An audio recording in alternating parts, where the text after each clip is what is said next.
अफगानिस्तान में चल रही जंग खत्म हो गई है। लेकिन अफगानिस्तान के उपराष्ट्रपति अमरुल्लाह सालेह ने कहा है कि राष्ट्रपति अशरफ गनी के देश छोड़कर चले जाने के बाद अब वे अफगानिस्तान के कार्यवाहक राष्ट्रपति हैं और जंग अभी खत्म नहीं हुई है। काबुल में देश का नियंत्रण संभालने के बाद अफगान तालिबान के प्रवक्ता ने अपनी पहली ऑन स्क्रीन प्रेस कॉन्फ्रेंस में आम माफी देने, महिलाओं के अधिकार और नई सरकार बनाने को लेकर बातें कही थीं। लेकिन इस प्रेस कॉन्फ्रेंस से कुछ ही समय पहले अफगानिस्तान के उपराष्ट्रपति अमरुल्लाह सालेह ने घोषणा की कि अफगान संविधान के अनुसार राष्ट्रपति की अनुपस्थिति, इस्तीफे या मृत्यु की स्थिति में उपराष्ट्रपति देश का कार्यवाहक राष्ट्रपति बन जाता है।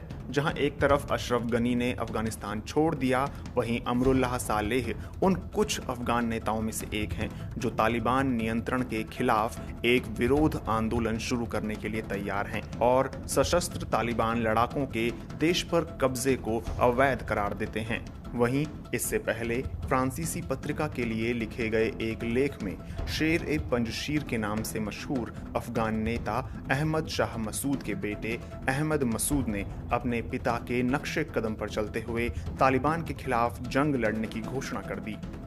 अहमद मसूद ने इंस्टाग्राम पर पोस्ट किए गए एक वीडियो में दावा किया कि वो अफगानिस्तान से बाहर नहीं गए हैं और पंजशीर में अपने लोगों के साथ हैं। काबुल से लगभग 3 घंटे की दूरी पर पंजशीर प्रांत तालिबान के खिलाफ विरोध के लिए जाना जाता है।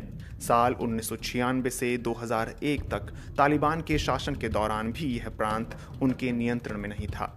वहां उत्तरी गठबंधन यानी नॉर्दर्न अलायंस ने तालिबान का मुकाबला किया था। बताया जा रहा है कि अभी भी पंजशीर पर तालिबान का कब्जा नहीं हुआ है। पंजशीर में मौजूद सूत्रों ने बीबीसी को बताया कि अमरुल्लाह सालेह और अहमद मसूद ने पूर्व उत्तरी गठबंधन के प्रमुख कमांडरों और सहयोगियों के साथ फिर से संपर्क किया और उन सभी को संघर्ष में शामिल होने के लिए राजी भी किया है। वहीं राष्ट्रपति अशरफ गनी के एक करीबी ने अफगानिस्तान की राजधानी काबुल में राष्ट्रपति भवन में हुए कार्यक्रमों पर प्रकाश डाला। उन्होंने बीबीसी को बताया कि जब पिछले शुक्रवार को तालिबान काबुल पर कब्जा करने के लिए आ रहे थे तो कुछ हलकों ने राष्ट्रपति अशरफ गनी पर इस्तीफा देने के लिए दबाव डाला था, लेकिन वो नहीं माने। उन्होंने दावा किया कि शनिवार और रविवार की मध्य रात्रि तक कई बैठकें हुईं। राष्ट्रपति अशरफ गनी के कई करीबी सहयोगियों ने उन्हें इस्तीफा देने और देश छोड़कर चले जाने की सलाह दी थी, लेकिन अमरुल्लाह सालेह ही एकमात्र ऐसे व्यक्ति थे जिन्होंने राष्ट्रपति अशरफ गनी से आखिरी समय तक कहा कि वे ना इस्तीफा दें और ना ही देश छोड़ें। उनके मुताबिक इस मौके पर अमरुल्लाह सालेह ने बार बार कहा कि हम तालिबान का मुकाबला करेंगे।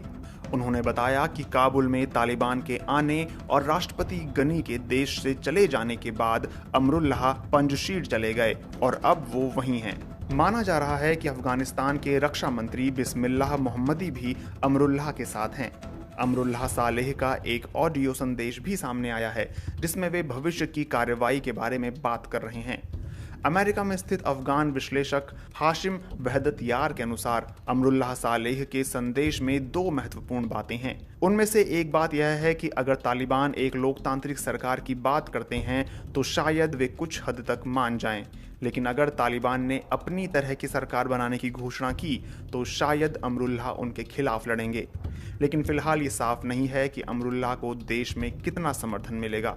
विश्लेषक हाशिम वहदतयार का कहना है कि अब इसके बाद जो कुछ भी होता है उसके लिए तालिबान जिम्मेदार होंगे, क्योंकि उनके अनुसार इस समय तालिबान सत्ता में है।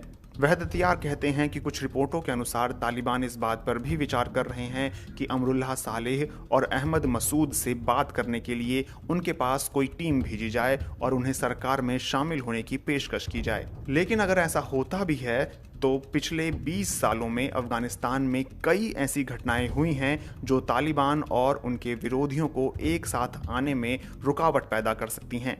वहदतयार इन घटनाओं का जिक्र करते हुए कहते हैं कि उत्तरी गठबंधन और ज्यादातर लोग अहमद शाह मसूद को नायक कहते हैं, तो क्या यह उपाधि तालिबान को स्वीकार्य होगी?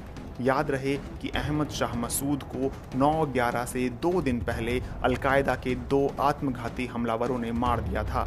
अब तक नॉर्दर्न अलायंस और अहमद शाह मसूद को मानने वाले उनकी बरसी पर हर साल पूरे काबुल शहर को बंद करते रहे हैं। वहीं तालिबान का एक संगठित रूप से विरोध करने के लिए किसी गुट के सामने आने में भले ही देर लगे, लेकिन सड़कों पर छिटपुट विरोध प्रदर्शन हो रहे हैं। बीते कुछ दिनों में कई ऐसे वीडियो सामने आए हैं जिनमें लोगों ने तालिबान के सामने अपना विरोध दर्ज कराया है। इन विरोध प्रदर्शनों में महिलाएं भी सामने दिखी हैं।